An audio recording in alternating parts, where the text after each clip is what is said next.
이 마가복음 1장을 잠시 보시도록 하겠습니다. 마가복음 1장 오늘 29절부터 마지막 45절까지 말씀을 전할 건데요. 말씀의 제목은 41절에 있는 내가 원하노니 깨끗함을 받으라. 요 구절 가지고 요 제목으로 말씀을 전하도록 하겠습니다.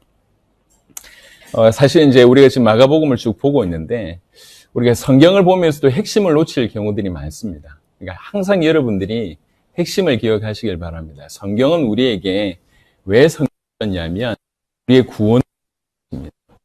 우리가 심각한 곳에 빠져 있기 때문에 우리를 구원하기 위해서 성경을 주셨는데 그 구원의 방법이 오직 메시아를 통해서만 구원하겠다. 그래서 우리를 구원하기 위해서 오직 뭐 얘기하고 있냐면 계속 메시아, 예수님에 관한 거죠. 예수님이 메시아다. 이게 성경 전체의 핵심입니다. 그래서 성경 전체는 그 예수님이 우리 메시아다라고 하는 얘기예요. 계속 예수님에 관해서 우리의 초점이 맞춰져 있지 않으면 이 길을 가다가 이렇게 불안할 수밖에 없어요. 지금 전 세계에 이단들이 사실은 굉장히 많습니다. 이제 사이비들이 굉장히 많습니다. 그러니까 이단과 사이비는 누가 보더라도 잘못됐는데요. 더 심각한 것은 그냥 건전한 교회 안에 있으면서도 불구하고 본질을 놓칠 수가 있다는 거예요. 교회를 오래 다니면서도 성경을 많이 읽으면서도 불구하고 본질을 놓칠 수가 있습니다. 본질을 확실히 기억하고 이게 본질 중심으로 성경이 왜 기록되었고 무슨 말을 하는지를 보고 이제 이렇게 성경을 읽어가면 굉장히 저와 여러분들이 힘이 될 줄을 믿습니다. 29절에 보니까 회당에서 나와 곧 야고보와 요한과 함께 시몬과 안드레의 집에 들어가시니 시몬의 장모가 열병으로 누워 있는지라 사람들이 곧 그 여자에 대하여 예수께 여짜온데 나아가서 그 손을 잡아 일으키시니 열병이 떠나고 여자가 그들에게 수종되니라. 조금 전까지 그러니까 이제 무슨 일이 벌어졌냐면 이 회당에서 지금으로 얘기하자면 교회라고 얘기하시면 됩니다. 교회에서 설교하는 중에 귀신 들린 자가 나온 거예요. 귀신 들린 자를 고쳐줬어요.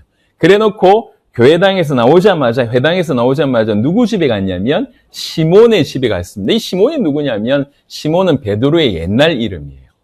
그러니까 베드로라는 거죠. 베드로의 집에 갔는데 베드로의 장모가 열병으로 누워 있다고 얘기합니다. 지금도 가톨릭은 신부들을 결혼을 안 시키잖아요. 안 하게 만들지 않습니까? 왜 그러냐면 베드로가 결혼 안 했다 이렇게 얘기합니다. 베드로 결혼했어요. 그리고 장부가 여기 있습니다. 그리고 실제로 베드로의 와이프가 말 나온 김에 이렇게 짚어 넘어가면 좋을 것 같아요. 고린도전서 한번 보겠습니다. 고린도전서 9장. 이거는 이제 오늘의 어떤 주 포인트는 아니지만 그래도 알고 있으면 유익할 것 같아서 고린도전서 9장 5절에 보겠습니다.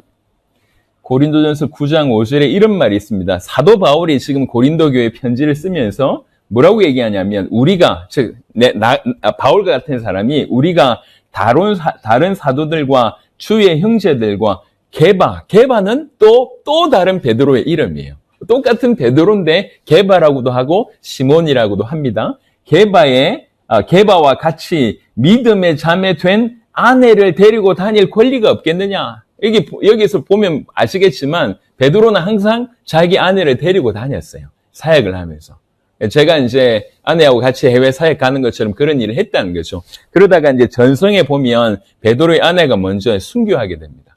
베드로의 아내 이름이 어떤 때는 어떤 곳은 뭐라고 되어 있냐면 큰콜디아 이렇게 불리기도 하고요. 또 어떤 데는 페페튜아 이렇게 불리기도 하는데 이 사람이 먼저 순교하게 됩니다.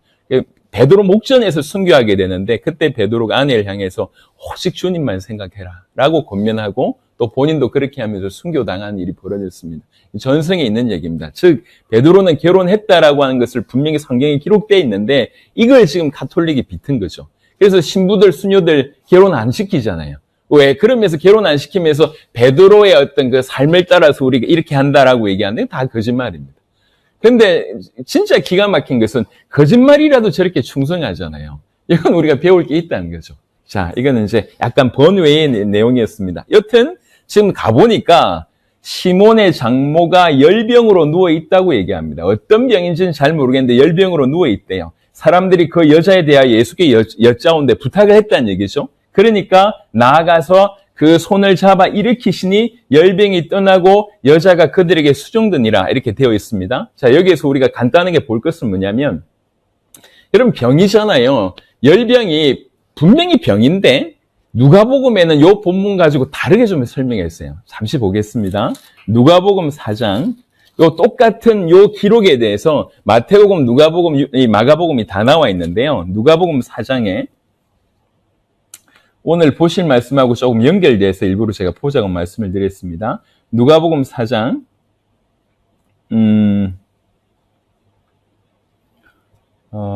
예수님께서 베드로의 그 집에 들어가서 했던 부분들이 9절을 까먹었네. 어디? 38. 오케이. 38절 보겠습니다. 누가복음 4장 38. 예수께서 일어나 회당에서 나가서 시몬의 집에 들어가시니 시몬의 장모가 중한 열병을 앓고 있는지라 사람들을 그를 위하여 예수께 구하니. 자, 39절에 보세요. 예수께서 가까이 서서 열병을 꾸짖으신데 라고 되어 있습니다. 누가복음 4장 39절에 병인데 병을 꾸짖으세요. 이게 무슨 말입니까? 이건 병 자체를 꾸짖었다는 얘기가 아니고 그 병을 주는 원인이 사단이라고 하는 것을 눈치챈 거죠. 그래서 그것을 꾸짖은 겁니다. 자, 제가 뭐 때문에 이 얘기를 드리냐면 모든 병이 사단 때문에 왔냐? 그렇지 않아요. 우리가 사람이 살다가 이렇게 나이 들어서 병 올 수 있습니다. 사단이 주는 병이 아닙니다. 물론 간접적인 영향은 있었다라고 얘기할 수 있지만 사단이 주는 병이 아니에요. 그런데 병 중에는 사단이 주는 병도 있다라는 거죠. 왜 그러냐면 지금은 수많은 사람들이 뭘 인정하지 않냐면 영적인 세계를 인정하지 않습니다. 분명히 영적인 사단이 우리를 공격하고 있음에도 불구하고 우리가 모르고 있다는 거죠. 이 부분은 우리가 좀 깨달을 필요가 있다는 겁니다. 여하튼 다시 마가복음 1장으로 돌아오면 그래서 열병을 고치게 됩니다. 열병을 고치게 되고 31절에 나아가서 그 손을 잡아 일으키시니 항상 예수님께서 병을 고칠 때마다 이런 마음이에요. 그냥 어쩔 수 없이 이게 아니라 정말 안타까워하는 마음으로 손을 잡아 일으키시니 일부러 손을 내미는 적극적으로 죄인에 대해서 아니면 병자에 관해서 아픈 자를 향해서 그 안타까운 마음을 우리 주님이 가지고 있다는 얘기죠. 아까 말씀드렸습니다. 우리는 지금 성경을 왜 보고 있냐면 우리 구원을 위해서 보고 있고 그 구원을 주시는 예수님에 관해서 보고 있습니다. 예수님이 누구냐 이게 성경이 얘기하고 있는데 예수님은 이런 분이라는 거죠. 우리가 구원받을 자격이 없고 여전히 병 가운데 있는데도 불구하고 우리에게 손을 내미시는 분.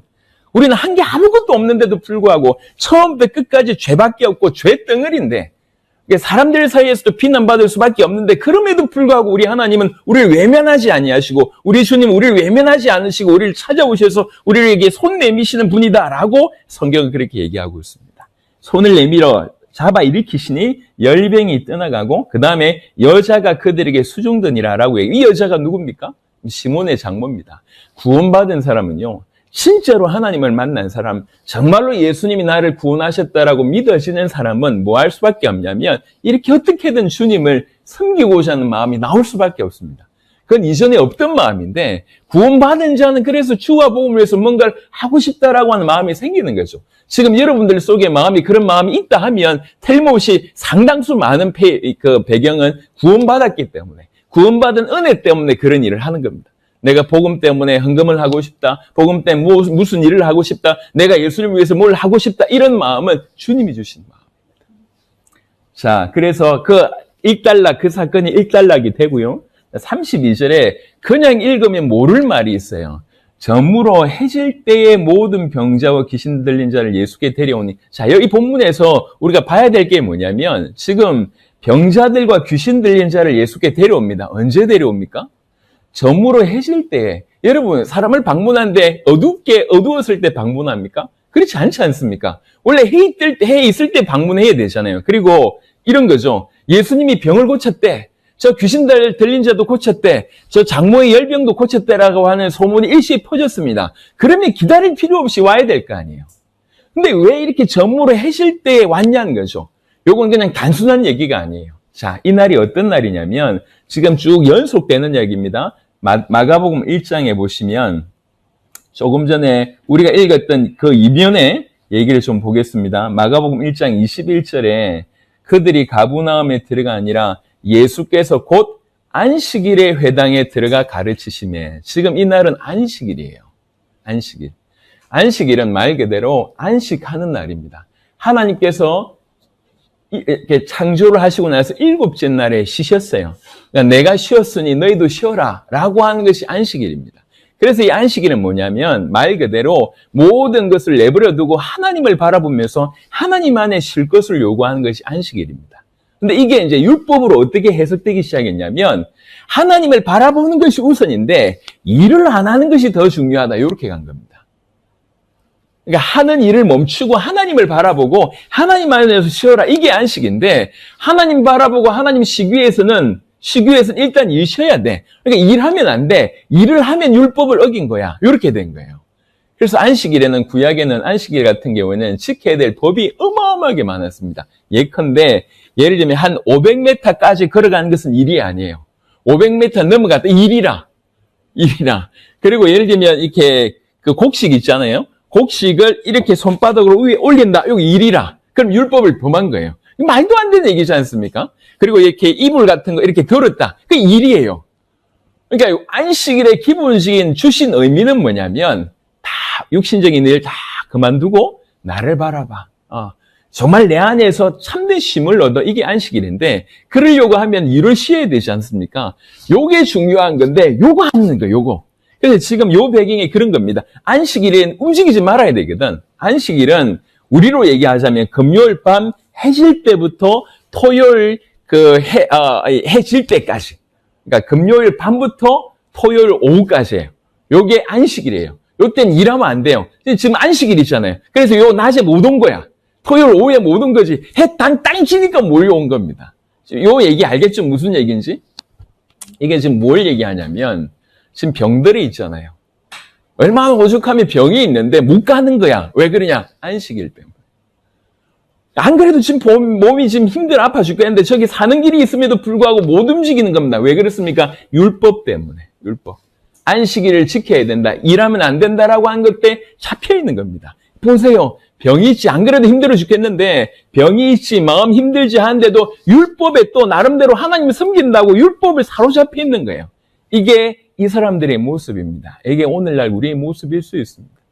병이란 병은 다 들어서 육신적인 병, 마음의 병, 생각의 병, 영적인 병 다 들었는데 그나마도 하나님을 섬기겠다고 하나님을 섬겨야 된다. 하나님을 섬기겠다고 율법 지키고 있어요.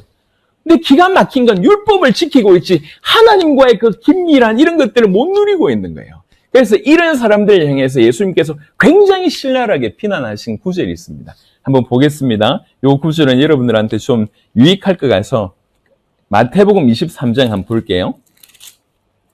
마태복음 23장. 여러분 예수님을 그냥 사랑의 하나님이라고 생각하시면서 독한 소리 안 하신 분이라고 생각하시면 오산입니다. 굉장히 독한 소리들을 많이 하셨습니다.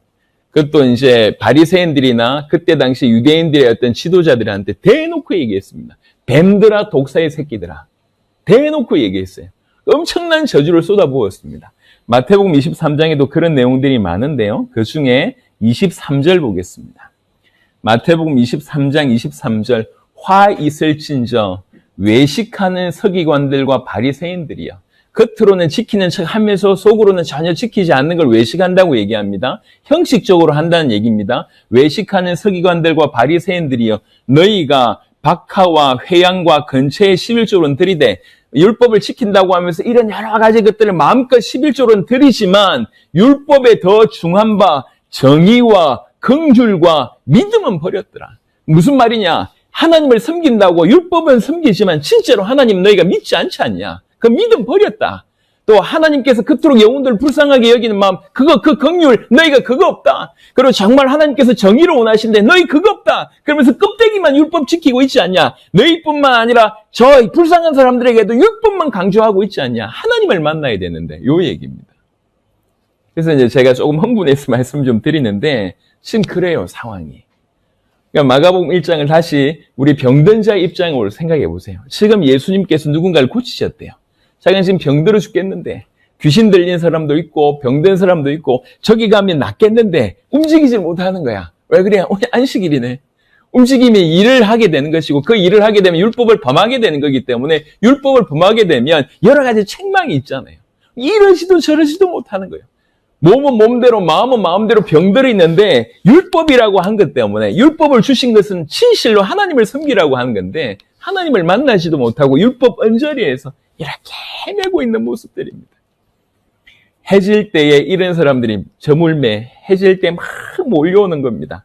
모든 병자와 모든 귀신 들린 자들을 예수께 데려오니 온 동네가 그 문 앞에 모였더라. 예수께서 각종 병이든 많은 사람을 고치시며 많은 귀신을 내쫓으시되 귀신이 자기를 알므로 그 말하는 것을 허락하지 아니하시니라. 여러분, 귀신 얘기를 자꾸 해서 죄송하지만 한번 생각해 보십시다. 유독 예수님의 사역을 우리가 마태복음이나 마가복음이나 누가복음이나 사복음서를 보신 분들은 유독 예수님이 귀신을 쫓아냈다는 그런 기록들이 많습니다. 자, 그러면 이 귀신이 이스라엘만 유독 많았냐? 아니면 그때만 그냥 많았냐? 그 시대에만 많았거나 아니면 그 지역에서만 많았거나 아니면 예수님이 나타나시니까 귀신들이 다 그쪽으로 몰려갔나? 아니면 이게 일반적이냐? 둘 중에 하나지 않습니까? 그때 그 시간에만 많았거나 그 장소에만 많았거나 아니면 실제로 전 세계에 많은데 그것에 대한 기록이거나 둘 중에 하나일 거 아니에요. 사실은 후자입니다. 지금도 사단은 일하고 있습니다. 활동하고 있습니다. 공격하고 있습니다. 그런데 우리는 이 영적으로 민감한 예수님은 그것에 사단이 활동의 힘을 분명히 알고 귀신을 쫓아냈지만 오늘날 이 자리에 우리에게도 귀신은 여전히 활동하고 있다는 거예요. 사단은 활동하고 있다는 거죠. 그래서 지금 달라가는 시대이기 때문에 이 귀신을 너무나 사단을 너무나 우습게 생각하면서 우리가 이렇게 차치하는데 그렇지 않습니다. 이 사단과 귀신은 우리도 공격합니다. 병을 줄 수 있습니다. 여기 보면 귀신 들린 자라고 표현을 합니다. 귀신 들린 자는 어떤 거냐면 말 그대로 귀신이 완전히 마음과 생각을 장악한 상태예요. 정신병자가 아니에요. 정신병을 넘어서는 겁니다. 완전히 사로잡힌 거예요. 제가 이제 지금까지 살면서 귀신 들린 자들 여러 보고 또 그 귀신 들린 자들을 이제 복음으로 이제 말씀으로 기도로 이제 도전해 본 그런 일들이 있었는데요. 정신병이 아니라니까요. 완전히 귀신 들렸어요. 완전히. 오늘날도 귀신이 있음을 우리가 인정해야 돼요. 영적인 사실 인정해야 됩니다. 그 귀신이 우리에게 질병을 줄 수 있습니다. 또 하나는요. 요한복음 13장 한번 볼게요. 제가 성경 그대로 얘기해 보겠습니다. 요한복음 13장. 요한복음 13장 2절입니다. 요한복음 13장 2절에 마귀가 벌써 시몬의 아들 가룟 유다의 마음에, 가룟 유다 아시죠? 예수님을 판 가룟 유다의 마음에 뭐라고 얘기하냐면 마음에 예수를 팔려는 생각을 넣었더라라고 되어 있습니다. 마음에, 가룟 유다의 마음에 생각을 누가 넣었냐? 사단이 넣었다고 얘기합니다. 지금도 사단은 우리에게 생각을 넣을 수 있습니다. 여러분, 우리가 가만히 생각을 해보면 우리가 생각을 하는 경우가 있지만 생각이 드는 경우가 있잖아요. 이 차이를 아십니까? 내가 생각하려고 하지 않는데 갑자기 탁 드는 거 있어요. 남자들 같은 경우는 갑자기 음란한 생각이 막 들어올 때 있지 않습니까? 나는 가만히 있었는데 뭔가 외부에서 돌팔매를 나한테 던지는 것 같은 그런 일들이 벌어집니다. 저기서는 던지고 내가 반응을 하는 거죠. 나는 내 상태가 안 좋기 때문에 반응을 하지만 누가 던지냐? 바깥에서 던진다는 거죠. 에베소 6장을 한번 볼까요? 잘 한번 정리를 해보십시다. 에베소 6장. 여기도 아주 중요한 구절이 하나 있습니다. 에베소 6장 이렇게 봅니다. 6장 16절 보겠습니다. 6장 16절에 보니까 에베소서 6장 16절 모든 것 위에 믿음의 방패를 가지고 이로써 능히 악한 자의 모든 불화살을 소멸하고 라고 하는 구절이 있습니다. 우리가 믿음을 가지고 있어야 된다라고 얘기하면서 왜 가지고 있어야 되냐 이유를 설명합니다. 악한 자의 불화살을 소멸한다. 무슨 말입니까? 악한 자가 계속 불화살을 쏘아댄다는 얘기죠. 우리에게 계속 불화살을 쏘아대기 때문에 믿음으로 말미암아 그것을 소멸할 수 있다라고 얘기합니다. 믿음이 없으면 이 불화살은 무방비 상태로 우리에게 들어오는 거예요. 그게 생각이 흔태든 여러분 요즘에 제 TV에 보면 이제 광고들을 많이 하지 않습니까? 그 중에 하나의 방법이 무의식 중에 광고하는 거예요. 이제 보통 이 영상이 1초 컷이 영상이 돌아가려고 하면 사실은 사진이 수십 장 이렇게 겹쳐지면서 움직이게 되지 않습니까?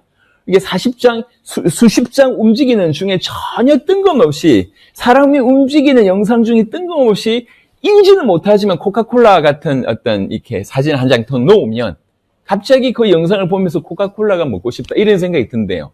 그러니까 무의식 중에 생각을 심는 것이죠. 광고를 심는 겁니다. 이런 일이 실제로 벌어지고 있습니다. 사단은 지금도 우리에게 불화살을 쏘아대고 있습니다. 그래서 우리는 잘 생각해봐요. 봐야 되는 게 이게 내 생각인가? 아니면 내가 당한 것인가? 생각해봐야 됩니다. 예. 자칫 잘못하면 나는 원래 이런 더러운 놈이고 원래 이런 놈이고 원래 저런 놈이고 이럴 수 있습니다. 왜 그러냐? 우리가 하잖아요. 내가 생각하는 거, 내 마음 먹는 거 깨끗한 것보다 더러운 게 많지 않습니까? 원래 이게 내 모습인 줄 알아요. 물론 상당 부분 이렇게 찌그러져 있거나 으그러져 있는 모습은 맞습니다. 하지만 적지 않은 많은 부분에 공격을 당하고 있다는 걸 인정하셔야 돼요. 사단은 우리를 공격하고 있습니다. 우리의 마음을 공격하고 있습니다. 그래서 실제로 지금도 마음이 어두운 사람들이 너무 많습니다. 우울증에 걸려있는 대부분의 사람들이 그렇잖아요. 제가 알고 있는 어떤 젊은, 벌써 시간이 꽤 오래 흘렀는데요. 돕고 있던 제자 중에 생각이 멈출 수가 없대요. 그래서 약을 먹는데요. 우리는 생각을 너무 안 하잖아. 근데 이 사람은 생각을 멈출 수가 없대요. 이게 쭉 가는데 이게 멈출 수가 없으니까 이게 병이라서 멈추는 약을 먹는데요. 그런 사람들도 있더만. 워낙 안 하는 것도 병이지만 워낙 빠져드는 것도 병이에요. 어두운 걸로 계속 빠져드는 거예요. 자기 의지가 아니에요. 계속 뭔가 왜 옛날에 물속에 빠질 때 그 물귀신이 이렇게 잡는다고 하지 않습니까? 뭔가 계속 빠져들고 있는 겁니다. 여러분, 귀신은 장난치지 않습니다. 그리고 팩트, 리얼로 살아있습니다. 그 살아있는 귀신은 예수님 때만 유독 많이 활동했냐? 그렇지 않습니다. 우리나라보다 이스라엘만 많지 그렇지 않다니까요. 전 세계에 골고루 퍼져 있습니다. 골고루 역사하고 있습니다. 어떻게 보면 그 부분을 예수님께서 드러내신 거예요. 예수님은 이렇게 귀신 들린 자를 많이 고치셨고 귀신을 떠나가게 했는데 오늘 이 시대에 우리에게는 없냐? 있다는 거예요. 인정을 하자는 겁니다. 내 생각으로 인정하지 않고 성경에서 얘기하는 대로 그 사단은 우리에게 병을 줄 수 있습니다.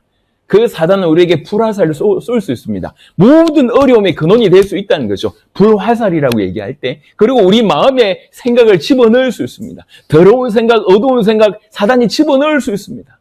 믿음 아니고는 이길 수 없음을 우리가 말씀을 드립니다.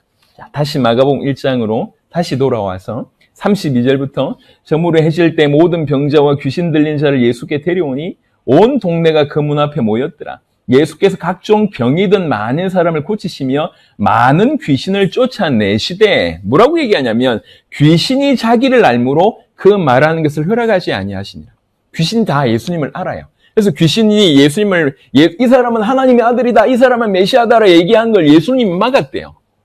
왜 막습니까? 두 가지 이유 때문이라고 볼 수 있는데 하나는 메시아는 이 땅에 오셔서 우리를 위해서 죽으시러 오셨는데 죽으시러 오셨고 그 다음에 믿음으로만 구원받을 수 있게 해야 되는데 이 귀신이 중간에 끼어들어가지고 막 이 사람 하나님 아들이다 귀신이 전도하게 되면 이건 뭐 난리인 거지. 오히려 와서 메시아가 고난당해야 될 그런 일들의 심각한 방해가 되는 일입니다. 그래서 일단 귀신이 입을 막은 것이고 두 번째는 하나님을 전하고 예수님을 전하는 것은 오직 구원받은 자의 입을 통해서 전하기를 기뻐하십니다. 사단이 전도하지 못하도록 지금 막는 거예요. 사단이 얘기했을 때, 귀신이 얘기했을 때 그 많은 사람들이 굉장히 신기하게 들을 거 아닙니까? 그걸 허락지 않았습니다. 예. 그래서 귀신의 입을 막아버렸어요. 예수님께서는 이 땅에 오셔서 능력을 행하시고 많은 것들을 행하시지만 우리를 건지기 위해서는 돌아가셔야 되거든요. 고난 받으셔야 됩니다. 그런 의미로 하나님의 아들, 이 사람 메시아다라고 하는 귀신의 말을 아예 원천 차단하신 겁니다. 그리고 나서 그 이후에 진짜로 구원을 주시기 위해서는 구원받은 자의 입술을 통해서 예수님에 대해서 얘기하는 거, 이걸 기뻐하십니다. 그래서 우리 입술을 통해서 예수님을 얘기하는 거, 이거는 천사들도 흠모하는 굉장히 놀라운 일입니다. 우리에게만 주신 축복입니다. 그래서 전도를 특권이라고 하잖아요. 우리 입을 통해서 예수님 당신의 이름이 전달되기를 기뻐하십니다. 그게 전도요. 그리고 이 부분은 조금 어렵지만 이해를 하셨을 줄 믿고요. 그 다음 부분을 좀 진행해 보도록 하겠습니다. 35절에, 이 부분도 제가 여러분한테 좀 말씀드리고 싶은데요. 35절에 새벽, 아직도 밝기 전에 예수께서 일어나 나가 한적한 곳으로 가사 거기서 기도하시더니 여러분 지금 해질 때에 사람들이 몰려왔어요. 이 사람들 고치고 이 사람들 보내고 하는데 꽤 밤늦은 시간까지 그 일을 하셨을 거예요. 근데 지금 또 이렇게 해가 밝기 전에 나가서 기도하시는 거예요. 신학자들은 보통 표현하기를 한 새벽 3시, 4시 정도 되셨을 거다. 여러분, 예수님이 왜 기도할까요? 좀 진중하게 한번 물어보십시다. 왜 그러냐면 이걸 질문해야 돼요. 왜 그러냐면 많은 사람들은 이런 어떤 의미의 기도를 놓치기 때문에 항상 강구로만 하나님께 나아갑니다. 우리 기도 대부분이 뭐냐면 이거 주세요, 저거 주세요거든요. 여러분, 기도 중에 한 부분입니다. 요구하는 것은. 하지만 기도는 강구가 아니에요. 기도는 뭐냐면 엄밀하게 얘기하면 기도는 하나님과의 교제입니다. 교제. 예수님이 뭐가 필요해서 지금 강구하냔 말이에요. 예수님이 뭐가 지금 필요해가지고 아버지 더 주세요. 그것 때문에 강구하려고 새벽에 일이 나갑니까? 옛날에 이제 우리 조상들 정한수 떠가지고 뭐 빌듯이 그렇게 기도한 게 아닙니다. 진짜 기도의 의미는 하나님과 교제하는 거예요. 근데 성경에는요, 이 하나님과의 교제하는 부분들이 굉장히 많이 기록되어 있습니다. 여러분, 굳이 기도하지 않아도 될 것 같은데 예수님 정도면. 그런데도 불구하고 하나님을 인정하고 그 하나님께 계속 나갑니다. 본인도 하나님이잖아요. 굳이 그렇게 따로 기도 시간 내가지고 기도할 필요가 없지 않습니까? 근데 이걸 우리에게 뭘 얘기하냐면 하나님과 교제하는 것이 얼마나 중요한 것인지에 대한 얘기입니다. 여러분, 전 역사를 통틀어서 정말로 하나님께 귀하게 쓰임받았던 사람 치고 기도하지 않는 사람은 없습니다. 단 한 명도 없습니다.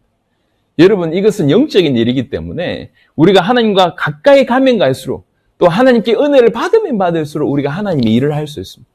내가 하나님의 일을 하고 싶지만 분명히 눈 떠보면 사단의 방해들이 너무 많기 때문에 우리가 은혜 받았을 땐 하고 싶지만 조금 있으면 생각 바뀌는 경우들이 많습니다. 여러분 경험 없습니까? 어떤 분이, 제가 알고 있는 어떤 분이 조그만 회사를 운영하는데 그 회사에서 이 발견한 어떤 그런 제품들이 미국에서 어떤 보니까 괜찮은 거죠. 그래서 미국에서 이제 이 사람을 부른 거예요. 이제 이렇게 조건 맞으면 계약한다고 부른 거예요. 그래서 이 사람이 갔어요. 내일 계약하는 날인데 오늘 밤에 이제 호텔에 도착해서 자는데 밤에 하나님 깨우시더래. 그래 기도했대. 기도하는데 하나님 내일 계약 잘 이리 하겠습니다. 저리 하겠습니다. 밤에 팍 쓴 거예요. 막 기도하다가 하나님 좋은 계약 있으면 내가 뭐 12일을 드리고 12일은 선교를 하고 뭐가 어떻고 뭐 주를 위해서 뭐 세우고 막 이렇게 밤에 뭐 너무 은혜 받아가지고 막 탁 쓴 거예요. 그래가지고 이제 그날 기쁨으로 잠을 들었답니다. 아침에 일어나서 맨정신으로 보니까 이게 전부 하면 안 될 일이야. 맨정신으로 보니까 야 이게 뭐 돈 얼마 벌어가지고 전부 다 주를 위해서 하는 거네. 맨정신으로 보니까 그래요. 어제는 너무 행복했는데 오늘 아침에 눈 떠보니까 그렇다는 거지. 여러분 이게 인간의 본성일 뿐만 아니라 우리 주변에 사단의 영향이 있지 않습니까? 우리가 주님의 뜻을 정하고 나가시면 얼마든지 방해 있습니다. 그래서 우리가 매 순간 소통하는 거예요. 여러분 요즘에는 이제 핸드폰이 발명돼가지고 얼마나 많이 소통합니까? 같은 일을 할 때 많이 소통돼야지 정확하게 일을 할 수 있지 않습니까? 하나님을 믿는 자는 하나님과 소통하지 않으면 절대로 불가능합니다. 여러분 제가 누가복음을 통해서만 예수님이 얼만큼 기도했는지 누가복음 몇 구절만 보여드리겠습니다. 누가복음 3장 한번 보겠습니다. 사복음서에 너무 많지만 예수님이 이렇게 기도하셨다고 하면 우리 기도해야 되지 않냐? 라고 하는 생각이 좀 들 만큼 한번 보겠습니다. 누가복음 3장에 예수님이 세례 받으실 때에 3장 21절에 백성이 다 세례를 받을세 예수도 세례를 받으시고 나서 뭐 합니까? 기도하실 때에 하늘이 열리며 세례 받으시면서 바로 기도하는 모습이 나와 있습니다. 누가복음 6장을 한번 보겠습니다. 누가복음 6장에는 예수님께서 이제 가장 중요한 12사도들을 선택하는 장면이 나옵니다. 6장 12절에 보니까 누가복음 6장 12절 이때에 예수께서 기도하시러 산으로 가사 밤이 새도록 하나님께 기도하시고 밝음에 그 제자들을 부르사 그 중에 12를 택하여 사도라 칭하셨으니 지금 12명의 사도를 칭할 때도 밤새 하나님과 교통하고 쟤를 선택해야 됩니까? 얘를 선택해야 됩니까? 이랬다는 거예요. 그리고 12명을 선택했다는 거죠. 또 보겠습니다. 누가복음 9장을 한번 보겠습니다. 누가복음 9장. 누가복음 9장의 18절부터 보시면 누가복음 9장 18절 굉장히 중요한 질문을 합니다. 사람들이 나를 누구라고 하느냐? 너희는 나를 누구라고 하느냐라고 하는 걸 물어볼 때 누가복음 9장 18절 예수께서 따로 기도하실 때에 제자들이 주와 함께 있더니 물어 이르시되 무리가 나를 누구라고 하느냐? 대답하여 이르되 세례 요한이라고 들으는 엘리야 들으는 옛 선지자 중에 한 사람이 살아났다 하나이다. 예수께서 이르시되 너희는 나를 누구라 하느냐? 베드로가 대답하여 이르되 하나님의 그리스도이시니이다 하니라. 이 굉장히 중요한 질문입니다. 이 질문을 어떻게 보면 반드시 이 답을 이 사도들은 얻어야 됩니다. 그 결정적인 순간에 예수님은 기도하셨습니다. 어떻게 보면 기도 안 하셔도 될 것 같은데 아주 중요할 때 또 9장 28절 보겠습니다. 9장 28절에 이 말씀을 하신 후 8일쯤 되어 예수께서 베드로와 요한과 야고보를 데리고 기도하시러 산에 올라가서 드디어 예수님의 모습이 변화되는 모습을 보여줍니다. 그게 변화산 사건입니다. 전부 어떤 삶이냐면 기도의 사건이라는 거죠. 또 보겠습니다. 누가복음 22장 이제 우리가 잘 알듯이 사도 베드로가 예수님을 3번 부인합니다. 3번 부인하는데 누가복음 22장 32절에 보니까 그러나 내가 너를 위하여 네 믿음이 떨어지지 않기를 기도하였노니 너는 돌이킨 후에 네 형제를 굳게 하라. 부인할 줄 알았어요. 그래서 이 베드로를 위해서 내가 기도했대요. 예수님께서 기도했대요. 기도했으니까 네가 다시 돌이킨 후에는 내 형제를 돌봐라. 이렇게 얘기합니다. 이 무슨 말이냐? 이 영혼들을 위해서 기도하고 사도들 뽑을 때 기도하고 세례 받으실 때 기도하고 굉장히 중요한 시간에 그냥 지나가지 않습니다. 기도의 삶을 사는 것을 보게 됩니다. 누가복음 23장의 결정적인 사건이 십자가 사건 아닙니까? 십자가 달려 돌아가실 때 누가복음 23장 44절에 이에 예수께서 이르시되 아버지 저들을 사하여 주옵소서 자기들이 하는 것을 알지 못하니이다 하시니라. 바로 그 십자가상에서 기도합니다. 누구를 위해서요? 자기를 지금 못 박아 죽이려고 하는 그 군병들을 위해서 기도합니다. 자기를 십자가에 죽여야 된다고 얘기했던 그 유대인들을 위해서 기도합니다. 누가복음 24장입니다. 부활하셨습니다. 부활하셨으면 됐을 거 아니에요. 누가복음 24장 30절에 그들과 함께 음식 잡수실 때에 떡을 가지사 축사하시고 떼어 그들에게 주시니 예수님은 기도의 삶을 사신 분입니다. 하나님이신 그분도 이렇게 기도하셨습니다. 여러분 그래서 제가 신앙생활을 해보니까요. 그 어떤 것보다 힘든 게 기도 같더라고요. 예. 교회를 하는 것보다 힘든 게 기도고요. 전도하는 것보다 힘든 게 기도고요. 헌금하는 것보다 힘든 게 기도고 그 다음에 뭐 이렇게 몸으로 떼우는 것보다 훨씬 100배, 1000배 힘든 게 기도입니다. 기도는 뭐냐? 내가 하나님을 인정하면서 내 하나님께 내 자신을 드리는 게 기도입니다. 그래서 여러분 아무것도 아닌 것 같은데 차 타고 가면서 눈 감고 1분 기도하는 거 대단한 일입니다, 여러분. 그 어마어마한 일이에요. 아무것도 아닌 것 같지만 그거는 그 순간 영적으로 기적이 벌어지는 순간입니다. 천개의 하늘에 어마어마한 일들이 시작되는 겁니다. 여러분 뭔가 요구하지 않으셔도 괜찮습니다. 그 짧은 시간에 기도에 도전을 해보시길 바랍니다. 우리는 반드시 하나님과 교제해야 됩니다. 예수 믿는다 하고 예수님을 내 마음속에 모셔드려 놓고는 내가 그분을 상대하지 않는다. 어떻게 우리가 영적인 힘을 얻겠습니까? 어떻게 우리가 주의 일을 할 수 있겠습니까? 여러분이 대단하게 장황하게 기도하지 못해도 괜찮습니다. 하지만 기도하는 것만큼 대단한 일은 없습니다. 또 반대로 얘기하자면 이 사단이 여러분의 기도를 얼마나 방해하는지 몰라요. 제가 서강대학을 갔습니다. 서강대학이 가톨릭 학교거든요. 그 안에 큰 성당이 있어요. 그 성당에 가니까 보통 때도 캄캄하게 불을 꺼놓고 불이 꺼져 있어요. 가서 이 학교 복음을 위해서 제가 그때 20대 후반대였던 것 같습니다. 그래서 성당에 앉아서 다 기도를 하는데요. 제가 생전 처음 그런 경험을 해봤어요. 와, 기도 딱 하는데, 엎드려서 기도 딱 하는데요. 이게, 있잖아요. 이게 지불놀이 아십니까? 이렇게 뺑 돌리는 게 있지 않습니까? 내가 마치 그 지불놀이 그게 된 것 같아. 사단이 나를 들고 뺑뺑 돌리는 거예요. 그렇게 어지러웠던 적이 없던 것 같아요. 눈 딱 감는데, 이야, 이거 사단이 공격해 오는구나. 이게 그냥 온몸으로 느껴지더라고요. 그 순간 눈 뜨면 돼요. 하지만 눈 뜨면 지는 거지 않습니까? 그러니까 그 눈 감고 계속 꺾는 겁니다. 예수의 이름으로. 왜 그러냐? 내가 여기 왔다는 걸 제가 아는 거지. 내가 이 땅에 복음 전하러 왔다는 걸 알고 저는 또한 그 땅에 복음 전하기 위해서 영적인 선포하기 위해서 거기 일부러 성당에 찾아가서 기도한 거거든요. 그 순간 엄청난 공격이 있더라고요. 여러분 요 밤에 불 꺼놓고 조용 기도해 보세요. 사단 엄청나게 공격해 옵니다. 그때를 딱 넘어가면 하나님이 굉장히 여러분에게 풍성한 은혜를 주십니다. 그때 경험하게 될 겁니다. 영적인 존재는 실존하는데 예수의 이름으로 끊기는구나. 요거 한 번만 딱 경험해 보시면 달라집니다. 그러니까 제가 예전에는 자기 전에 혼자서 이렇게 저 군대 생활할 때 이런 때는 혼자서 기타 들고 남들 다 잘 때 요런 방에 와서 혼자서 찬양한 거예요. 그러니까 불 꺼놓고 찬양하는데 이렇게 이렇게 소나기 내리고 이렇게 달빛도 없는 이런 데는요 막 찬양하고 있으면 저기에서 창문에서 막 문 두들기는 소리가 나고 막 장난 아닙니다. 이게 눈 감고 있는데 뒤에서 이렇게 갑자기 지금 호러로 지금 가고 있는데 눈 감고 기도하고 오만 공격들이 다 와요. 여러분, 하나님은 살아계시고 사단도 있습니다. 우리가 영적인 존재입니다. 우리가 밥 3끼를 먹어야지 힘을 쓰듯이 우리 영적으로 기도하는 만큼 힘이 납니다. 그 안에서 모든 게 다 나옵니다. 예수님께서 이렇게 기도하셨다고 하는데 우리가 기도하지 않는다. 우리가 어떻게 주의 일을 할 수가 있고 주님을 따라갈 수 있겠습니까?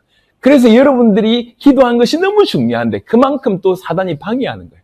그래서 여러분들이 기도에 승리하는 건 너무 중요합니다. 하루 1분이라도 좋습니다. 그 1분씩 10번이면 더 좋습니다. 그 1분씩 100분이면 더 좋습니다. 한꺼번에 10분 하면 더 좋습니다. 한꺼번에 1시간 하면 더 좋습니다. 계속 믿음으로 도전하시길 바랍니다. 나는 기도 못해 생각하지 마시고 화장실에 앉았을 때 1분 기도해 보십시오. 남들 다 잘 때 일부러 이렇게 동 돌려가지고 무릎 꿇고 한 1분 기도해 보십시오. 기도가 아니라 이렇게 무릎 꿇을 수 없다고 하면 그냥 잔 상태에서 한번 기도해 보십시오. 영적인 엄청난 승리를 하는 겁니다. 이게 이제 건축학과 얘기를 들어보니까 이렇게 엄청난 예를 들면 두께 자체가 1kg라고 해도요. 1kg 같은 그 댐이 엄청나게 높고 두께가 1kg라고 해도 처음부터 끝까지 실바늘 만한 그 바늘만큼만 처음부터 끝까지 쫙 연결되면 이 댐이 무너져요. 장력이 거기에 다 집중되니까. 그러니까 이 엄청난 두꺼운 것도 실바늘만 처음부터 끝까지만 뚫려버리면 끝난다는 거죠. 우리가 지금 이 인생을 살아오면서 얼마나 많이 영적으로 공격당했냔 말. 죄 가운데 사로잡혀 있냔 말. 저 빛이 우리 가운데 관통해야 됩니다. 저 생명의 빛이 우리 가운데 관통해서 우리 심장을 찢어야 됩니다. 그러려고 하면 하나님께 은혜를 구하는 우리가 하나님께 나아가는 이런 기도가 있어야 됩니다. 저는 기도하면서 묵상하면서 예수님이 이렇게 기도하셨는데 이게 하실 일이 없어서 기도한 게 아니지 않습니까? 그만큼 하나님과 소통한 것이 중요해서 이렇게 기도하셨는데 그래서 그분의 능력, 모든 영적인 양식이 바로 그 하나님과 교제에서 나온 겁니다. 우리가 이런 기도에 어마어마한 도전에 승리했으면 좋겠습니다. 뭘 안 달라고 해도 괜찮습니다. 달라고 하는 요구는 기도의 한 부분입니다. 아무것도 몰라도 좋습니다. 하나님 더 알기를 원합니다. 예. 하나님 당신을 좀 더 알려주십시오. 하나님 나를 지켜주십시오. 나를 보호해 주십시오. 아주 간단한 기도. 여러분 문장으로 표현하지 못하면 그냥 하나님이 어떤 분이신가 생각만 해도 괜찮습니다. 꼭 도전하시길 바랍니다. 무릎 꿇고 30분, 1시간씩 통성기도 못해도 순간순간마다 1분이라도 10초라도 좋습니다. 그 기도의 생활이 계속 되어지면 아까 말씀드렸듯이 점점 뚫리는 그런 일이 벌어지는 거예요. 완전히 무너지기 시작하면 완전히 우리는 다른 인생을 살게 되는 것입니다. 기도에 승리하게 되길 바랍니다. 다시 돌아오겠습니다. 35절에 새벽 아직도 밝기 전에 예수께서 일어나 나가 한적한 곳으로 가서 거기에서 기도하시더니 시몬과 및 그와 함께 있는 자들이 예수의 뒤를 따라가 만나서 이르되 모든 사람이 주를 찾나이다. 좋은 얘기 같습니다. 모든 사람이 주를 찾습니다. 왜 찾죠? 이 사람들이 왜 주님을 찾느냐는 말이에요. 저 주님이 내 병을 고쳐줄 것 같아서 찾는 거예요. 자기 필요를 위해서 찾습니다. 하지만 예수님이 십자가에 칠 때 이 사람들 다 떠났습니다. 이게 지금 중요한 거예요. 여러분 왜 교회에 나오느냐? 오늘날 조금 두려운 말이지만 저는 오늘날 교회에 있는 사람들 중에 교회 안에 있는 사람들 중에 과연 얼마나 구원받았을까라고 물어본다고 하면 저는 굉장히 퍼센테이지가 낮을 거라고 생각합니다. 왜 그러냐? 이런 상태예요. 자기의 필요를 위해서 예수님께 나왔습니다. 하지만 십자가를 져야 된다고 얘기할 때 다 떠나갈 거예요. 예수님이 이것도 응답해주고 저것도 응답해주고 찾아오는데 그게 아니라 너가 예수 때문에 너 십자가 져야 돼. 너 예수님 때문에 핍박받아야 돼. 너 예수님 때문에 죽어야 돼. 라고 얘기할 때 다 거절할 겁니다. 그건 신앙이 아니에요. 신앙이 아닙니다. 지금 이 상태가 그 상태입니다. 우리가 면밀하게 우리의 상태도 봐야 됩니다. 그리고 이르시되 우리가 다른 가까운 마을들로 가자. 거기서도 전도하리니 내가 이를 위하여 왔노라 하시고 우리 주님은 전도하러 왔습니다. 영혼을 살리기 위해서 왔습니다. 이게 주님 오신 이유입니다. 이에 온 갈릴리에 다니시며 그들의 여러 회당에서 전도하시고 또 그 귀신들을 내쫓으시더라. 자, 40절부터 또 다른 얘기가 진행되는데 오늘 이 얘기가 굉장히 중요한 포인트가 될 것 같습니다. 한 나병 환자가 예수께 와서 꿇어 엎드려 간구하여 이르되 원하시면 저를 깨끗하게 하실 수 있나이다. 요 의미를 알면 이 구절이 굉장히 대단한 구절입니다. 여러분, 나병 환자는 어떤 환자죠? 예, 문둥병입니다. 피부암이라고 하는 병인데요. 여러분, 그런데 이 나병 환자는 그 유대인 배경에는, 이스라엘 배경에는 그냥 병이 아니에요. 예, 나병 환자 누가 보더라도 뭐라고 얘기해? 제 죄 때문에 생긴 병이다라고 인식되어 있습니다. 그러니까 나병은 죄의 결과라고 돼 있는 거죠. 그러니까 문둥병이 걸려도 심각한데 문둥병은 제가 죄를 많이 지어서 생긴 거기 때문에 아예 사람들에게 엄청난 비난을 받고요. 절대로 그 공동체에 있을 수가 없었습니다. 한번 보겠습니다. 레위기 13장 45절부터 46절 레위기 13장 구약 성경입니다. 레위기 13장 45절 46절 나병 환자는 옷을 찢고 머리를 풀며 윗입술을 가리고 외치기를 부정하다 할 것이요. 이게 입 막고 부정하다 외쳐야 된다. 그러면서 병 있는 날 동안은 늘 부정할 것이라. 그가 부정한 즉 혼자 살되 진영 밖에서 살지니라. 공동체 밖에 절대로 못 들어온다는 거예요. 나병 환자는 지금 이런 저주입니다. 그래서 나병 환자는 병 자체도 심각하지만 죄 때문에 생긴 병이다. 죄는 부정하다. 그래서 나병 환자하고 접촉하면 다 부정해요. 어느 정도냐면 나병 환자의 옷을 만지거나 이러면 그 사람도 부정해지게 됩니다. 그럼 이 부정을 씻기 위해서는 이 사람도 일주일 동안 소위 말해 격리돼야 돼요. 만약에 나병 환자가 집에 오잖아요. 그 집 전체가 부정합니다. 그래서 그 집을 다시 새롭게 해야 되는 그런 일이 벌어져요. 그러니까 나병 환자가 접근해 온다. 이것 자체가 굉장한 일입니다. 다시 보겠습니다. 그런데 46절에 나병 환자가 지금 예수께 왔어요. 들어오면 안 되잖아요. 그 성읍에 들어오면 안 돼요. 저 사막에 지 혼자 살아야 돼요. 근데 왔단 말이에요. 이게 생명 걸고 온 거예요. 사람들이 나병 환자를 보면 가만두겠냔 말이에요. 자기가 부정해지니까. 죽일 거 아닙니까? 그럼에도 불구하고 그거 뚫고 지금 예수님께 나온 거, 이 사람 지금 대단한 사람이에요. 생명 걸고 왔습니다. 내 생명을 얻을 수 있는 유일한 길은, 내가 이 병을 고칠 수 있는 유일한 길은 저분께 가는 것이다. 그래가지고 생명 걸고 온 겁니다. 그래서 와서 또 하는 말을 보세요. 예수께 와서 꿇어 엎드려 간구하여 이르되 원하시면 저를 깨끗하게 하실 수 있나이다 라고 얘기했습니다. 원하시면 저를 깨끗게 할 수 있나이다. 자, 이게 무슨 말이냐면 두 가지입니다. 첫 번째는 이 사람의 믿음이 대단하다는 거죠. 저분은 틀림없이 나를 고쳐줄 수 있다. 그런 능력이 있다라고 하는 것이 첫 번째고, 두 번째, 그래서 진짜 중요한 건 뭐냐면 저분이 나를 고쳐주길 원하냐 원하지 않냐, 이게 더 중요하다는 걸 알았다는 거예요. 나병 환자지만 굉장히 지혜로운 사람이고 믿음 있는 사람입니다. 이게 지금 우리의 태도입니다. 하나님께 나아갈 때 하나님은 전능하십니다. 하나님 원하시면 주님 이것을 우리 주님께서 나에게 해주실 수 있습니다. 이렇게 고백하는 겁니다. 당신이 정말 원해야 되지 않습니까? 지금 이 나병 환자가 지금 그 얘기하고 있습니다. 정말 제대로 된 믿음과 신앙을 가지고 있는 지혜 있는 사람이에요. 이게 지금 우리에게 필요하다는 거죠. 생명 걸고 예수님께 왔습니다. 그 과정이 모르긴 몰라도요.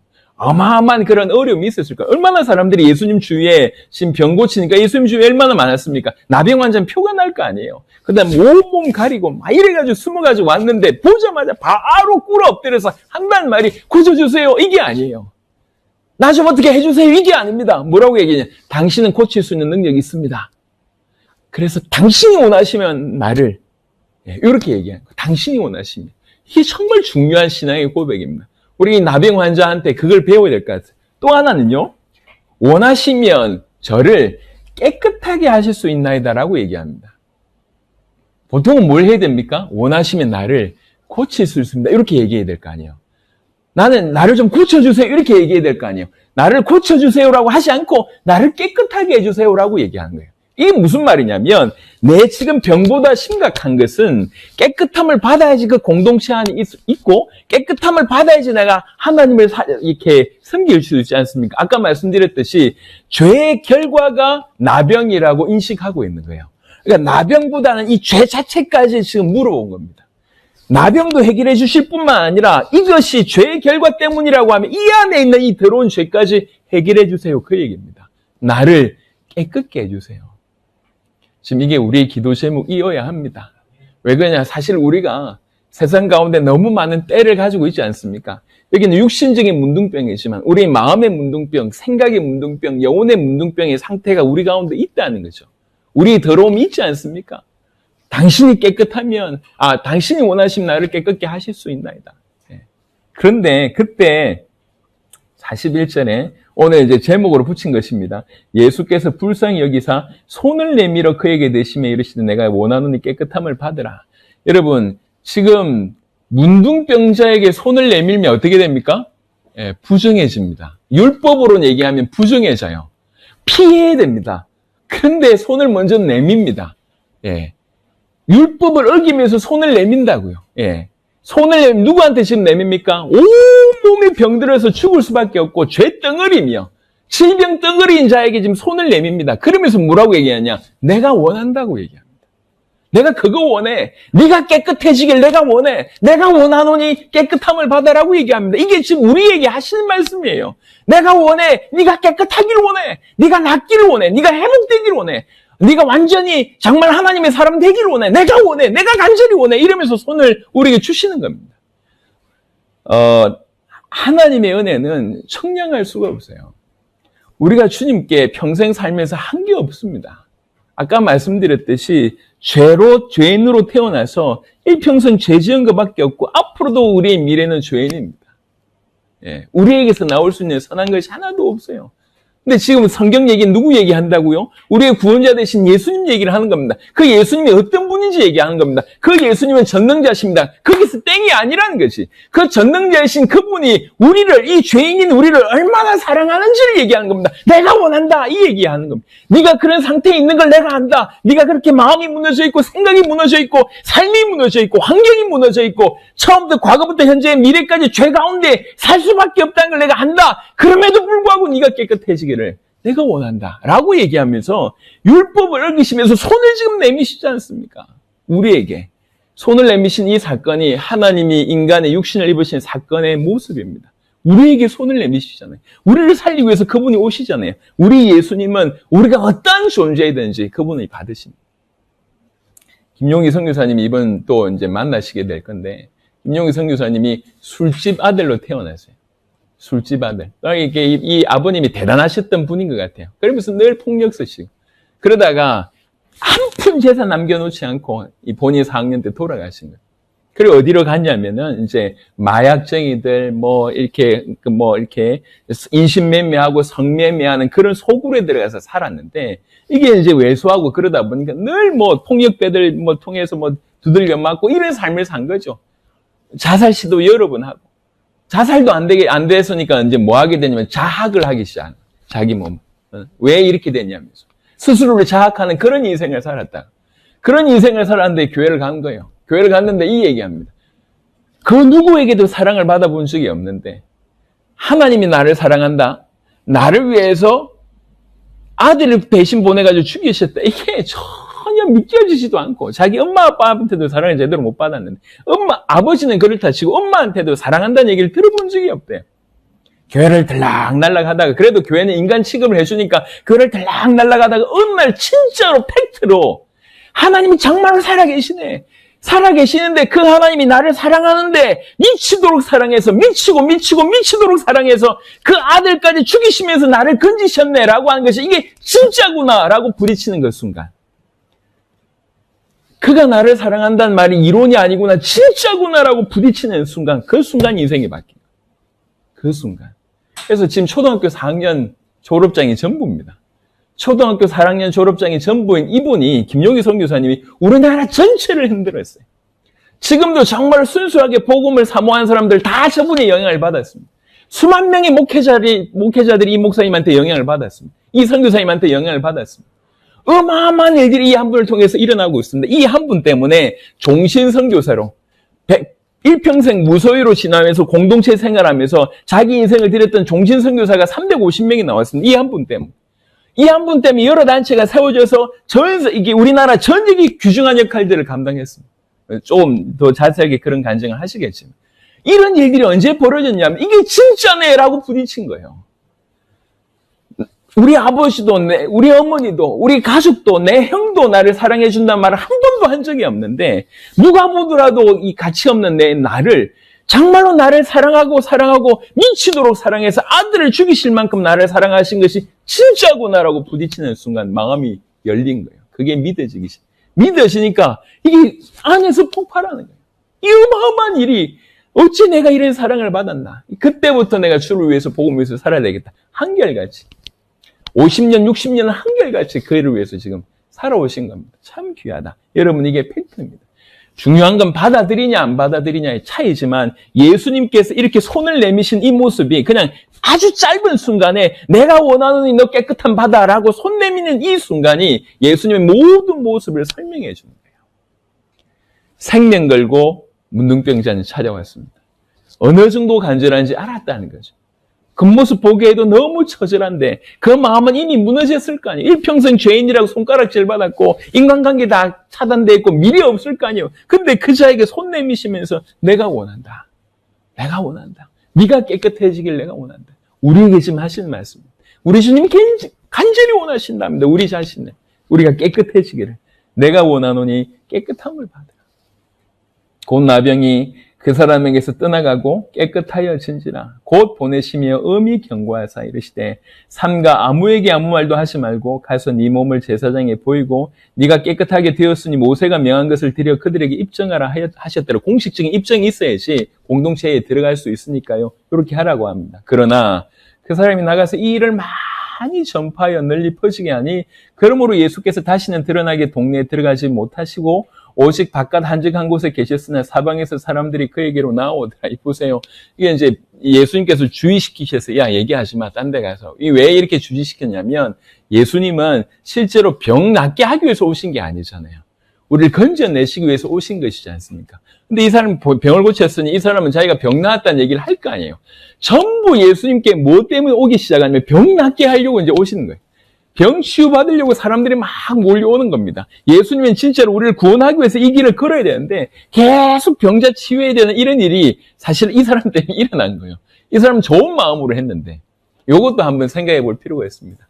우리가 좋은 마음으로 주의 일을 하는 것도 좋지만 주의 일을 할 때는 주님의 뜻대로 하는 거예요. 주의 말씀대로 하는 것이 중요한 겁니다. 여러분 가끔은 너무 과도한 친절이 상대방을 불편하게 할 수도 있거든요. 내가 생각할 때 이걸 원해 라고 하는 것 때문에 불편할 수 있습니다. 내가 이렇게 예수님 소개 많이 하면 예수님 사역이 더 좋아지겠지 이런 마음이겠죠. 좋은 마음이겠죠. 좋은 마음으로 주를 섬기는 거하고 주님의 뜻대로 주님을 섬기는 거하고는 분명히 다릅니다.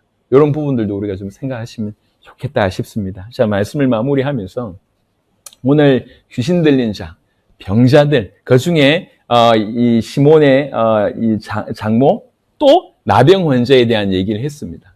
예수님께서 이 모든 귀신 들린 자, 병자들 다 고쳐주시는데 그냥 의사로 고쳐주는 것이 아니라 그 영혼까지 보시면서 얼마나 처참하게 무너져 있습니까? 그들을 살리려고 이 땅에 오셨고 무한한 사랑으로 그들을 살리고 계시는 분이 예수님 이명을 보여주는데 극적으로 문둥병자를 고치는 사건을 통해서 그것이 드러납니다. 내가 원한다. 너 깨끗함을 받아라 라고 얘기하면서 손 내미는 장면 이미지로 기억하시길 바랍니다. 완전히 처참하게 무너져 있는 우리에게 예수님께서 내가 원해. 네가 깨끗해지길 내가 원해. 라고 얘기하면서 우리에게 손 내미는 이런 이미지로 기억하시길 바랍니다. 우리의 예수님은 이런 분이십니다. 이것이 실제이기 때문에 이것이 여러분에게 사실로 받아들여진다 하면 제2의 제3의 김용희 선교사님 같은 일들이 여러분 가운데 인생 가운데 있게 되길 바랍니다. 그래도 우리는 초등학교 4학년 다 넘었잖아요. 하나님께서 그 이상의 역할들을 하게 하실 줄 믿습니다. 하나님의 큰 은혜가 여러분 가운데 있기를 바랍니다. 하나님 감사합니다. 예수님이 이런 분이라고 하는 사실들을 계속 깨닫게 하여 주옵소서. 끊임없이 우리에게 손 내미시고 끊임없이 우리를 사랑하시고 우리를 아끼시고 우리를 위해서 당신의 생명을 주시고 당신의 생명으로 우리를 사랑하심을 성경을 통해 또 확인케 하심을 감사를 드립니다. 내가 원하노니 깨끗함을 받으라라고 한 이 말씀을 우리가 깊이 받아들이게 하옵소서. 우리가 깨끗해지기를, 우리가 회복되기를, 우리가 정말 주님과 교제하기를, 우리가 주님의 뜻대로 주의 능력 가지고 이 땅에서 행복한 삶을 살기를 우리 주님이 간절히 원하신다고 진실로 믿고 그것을 믿음으로 이제 일어날 수 있도록 역사하여 주시옵소서. 여러 가운데 아픔 가운데 있는 모든 자들에게 특별한 하나님의 은혜가 있도록 역사하여 주시옵소서. 감사를 드리었고 우리 주 예수 그리스도 이름으로 기도드렸습니다. 아멘.